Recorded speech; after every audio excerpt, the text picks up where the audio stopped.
Hai Jesiers, apakah Anda pernah mendengar nama kota Hebron?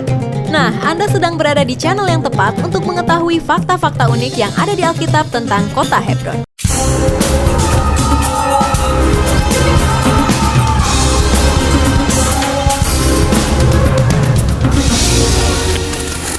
Hebron dalam bahasa Arab Al-Halil atau Al-Khalil, dalam bahasa Ibrani standar Hevron, Ibrani Tiberias Hebron adalah sebuah kota di wilayah Yudea Selatan di tepi barat. Di kota ini tinggal sekitar 120.000 orang Palestina dan 600 orang pemukim Israel dengan sekitar 7.000 orang Yahudi tinggal di kota Kiryat Arba di dekatnya. Hebron terletak 30 km di selatan Yerusalem. Kota ini terkenal karena anggur, batu kapur, bengkel-bengkel keramik, dan pabrik gelas tiup. Hebron juga merupakan lokasi pabrik produk susu yang besar, Al-Junaidi. Kota lama Hebron dicirikan oleh jalan-jalannya yang sempit dan berbelok-belok, rumah-rumah batu beratap datar, dan pasar-pasar atau bazar lamanya. Di kota ini juga terdapat Universitas Hebron dan Universitas Politeknik Palestina. Menurut catatan sejarah, kota ini berdiri sejak 5.500 tahun yang lalu, di mana dihuni oleh suku-suku Kan'aniyin. Suku Kanaan adalah salah satu suku yang banyak mendiami wilayah Palestina pada masa-masa Nabi Bani Israel. Awalnya, kota ini dinamakan Arba karena pendiri kota ini adalah suku-suku Arba yang merupakan kelompok minoritas di kota itu. Kemudian berubah menjadi Hebra atau Hebron oleh orang-orang Israel dan kemudian berganti nama menjadi Al-Khalil yang diambil dari julukan Nabi Ibrahim sebagai bapak para nabi-nabi. Kemudian setelah itu berubah kembali menjadi Hebra. Namun ketika Salahuddin Al-Ayyubi menaklukkan kota itu dari kekuasaan Eropa pada saat Perang Salib, kota tersebut dikembalikan lagi namanya menjadi Al-Khalil. Orang-orang Islam di Palestina dan orang Arab lainnya sampai saat ini menggunakan nama itu dalam menyebut kota ini. Namun pada waktu yang sama, orang-orang Yahudi juga tetap menggunakan nama Hebron jika menyebut kota tersebut. Nama Hebron berasal dari nama bahasa Ibrani untuk kota ini yang aslinya berasal dari kata habar yang artinya dipersatukan, digabungkan, dipertautkan. Nama Hebron dapat ditelusuri ke akarnya yang sama dengan Heber. Situs bersejarah paling terkenal di Hebron terletak di makam para leluhur atau Gua Makpelah. Dalam bahasa Ibrani, Me'arat HaMakpelah, dalam bahasa Arab, Al-Haram Al-Ibrahimi, tempat suci Abraham. Situs ini suci bagi ketiga agama Abrahamik, Yudaisme, Kristen, dan Islam. Menurut kitab Kejadian, Abraham pernah tinggal di sekitar kota ini, Mamre. Pada masa itu, penduduk daerah tersebut, orang-orang negeri itu, adalah anak-anak Her. Dari merekalah Abraham membeli ladang Makpelah dan guanya untuk dijadikan makam keluarganya. Di sanalah Abraham dan Sarah, Ishak dan Ribka, Yakub dan Leah dikuburkan. Menurut Yosefus, anak-anak Yakub kecuali Yusuf juga dikuburkan di sana. Makam para leluhur itu menurut tradisi terletak di Haram El Halil Raya, padang sang sahabat yaitu Abraham, Yesaya 41 ayat 8, dengan tembok-temboknya dari zaman Herodes.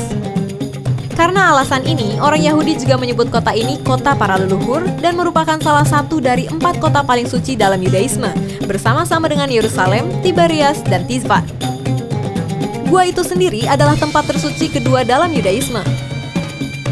Sepanjang sejarah, di sini telah dibangun gereja dan sinagoga dan masjid. Aula Ishak kini menjadi Masjid Ibrahimi, sementara Aula Abraham dan Aula Yakub berfungsi sebagai sinagoga Yahudi.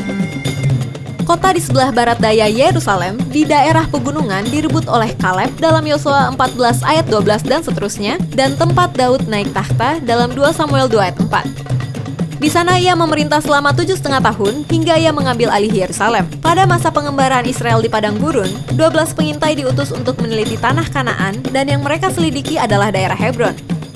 Waktu itu, penduduk Hebron adalah keturunan Enak.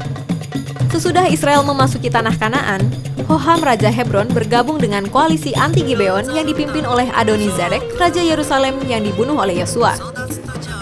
Hebron dan daerah sekitarnya direbut Kaleb dari orang Enak, kemudian menerimanya sebagai milik keluarganya. Di Hebronlah Daud diurapi menjadi Raja Yehuda, dan 2 tahun kemudian juga menjadi Raja Israel. Kota ini menjadi ibu kota selama 7,5 tahun lamanya. Tapi di kota ini jugalah pada hari-hari kemudian dalam pemerintahan Daud, Absalom mengadakan pemberontakan melawan dia. Gua Makpelah atau yang juga dikenal sebagai makam para leluhur adalah merupakan situs tertua bangsa Yahudi di dunia dan juga merupakan tempat suci kedua bagi orang-orang Yahudi setelah Temple Mount di Yerusalem. Disebut makam para leluhur karena orang Yahudi percaya bahwa baik Abraham, Ishak, Yakub, Sarah, Ribka, dan Lea semuanya dimakamkan di Gua Makpela ini. Satu-satunya yang tidak dimakamkan di Gua Makpela adalah Rahel yang dimakamkan di dekat Bethlehem, tempat di mana ia meninggal saat melahirkan. Setelah pembebasan Hebron pada tahun 1967, seorang rabi Yahudi yang menjadi kepala pasukan pertahanan Israel, Shlomo Goren, menjadi orang Yahudi pertama yang memasuki Gua Makpela sejak orang Yahudi tidak diizinkan masuk ke tempat itu. Sejak itu, orang-orang Yahudi telah berjuang untuk mendapatkan kembali hak mereka untuk ritual suci di tempat bersejarah tersebut. Sekarang tercatat lebih dari 300.000 orang mengunjungi Gua Makpela setiap tahunnya. Struktur bangunan ini dibagi menjadi 3 kamar, yaitu Ohel Avaram, Ohel Yitzhak, dan Ohel Yaakov. Saat ini orang-orang Yahudi tidak memiliki kebebasan untuk selalu masuk ke Ohel Yitzhak, salah satu ruangan terbesar pada bangunan itu, namun dengan pengecualian dari 10 hari dalam 1 tahun. Halaman kuburan dibagi 3 ruangan yang hanya cukup menampung 10-15 orang saja untuk duduk bersila. Mereka hanya dibatasi dengan tali. 1 ruang untuk orang-orang Muslim, 1 ruang untuk orang-orang Nasrani, dan 1 ruang lagi untuk orang-orang Yahudi. Mereka bisa saling bertatap muka dan memperhatikan saat mereka duduk bersila. Hampir setiap saat, 3 penganut agama Samawi di dunia ini duduk bersila di hadapan kuburan Nabi Ibrahim dan masing-masing secara khusyuk berdoa seraya menundukkan kepala untuk sang bapa semua nabi-nabi sesuai keyakinan dan cara berdoa masing-masing. Fenomena unik ini hanya ditemukan di tempat tersebut dan sudah barang tentu bagi semua yang berkunjung ke masjid ini akan menyadari sepenuhnya bahwa kita sebenarnya berasal dari satu nenek moyang yang membawa agama Tuhan. Demikian fakta Alkitab tentang kota Hebron.